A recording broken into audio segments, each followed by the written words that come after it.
നമ്പൂരേ ട്രെയിനിൽ യാത്ര ചെയ്യണം. നമ്പൂരിൻ്റെ അടുത്ത് വേറെ ആൾക്കാരൊക്കെ ഇരിപ്പുണ്ട്. അപ്പോൾ നമ്പൂരിൽ ഒരാൾ ചോദിച്ചു എങ്ങോട്ടൊക്കെ യാത്ര.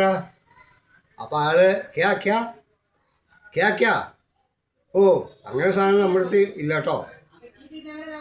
നമ്പൂര് നാല് വർത്താനം പറഞ്ഞിട്ട് നോമിന് നാക്ക് ചൊറിയ ആരോടെ ഇപ്പം സംസാരിക്കുക. അപ്പോൾ നമ്പൂരിൻ്റെ അടുത്തൊരു പള്ളിയിൽ അച്ഛൻ ഇരിപ്പുണ്ടായി. അച്ഛൻ ചോദിച്ചു നമ്പൂരിച്ചൻ എന്താ പറയണ.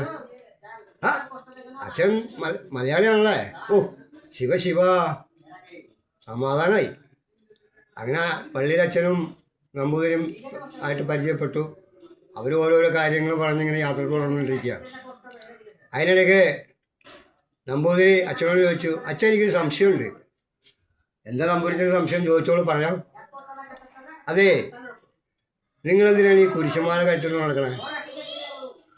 അപ്പം അച്ഛൻ പറഞ്ഞു അതാണോ കാര്യം.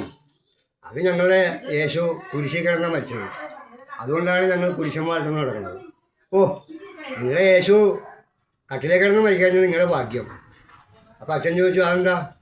എന്നാൽ പിന്നെ നിങ്ങൾ കട്ടിലും ചോന്ന് നടക്കേണ്ടി വരുമല്ലോ. അതുകൊണ്ട് പറഞ്ഞതാണ്.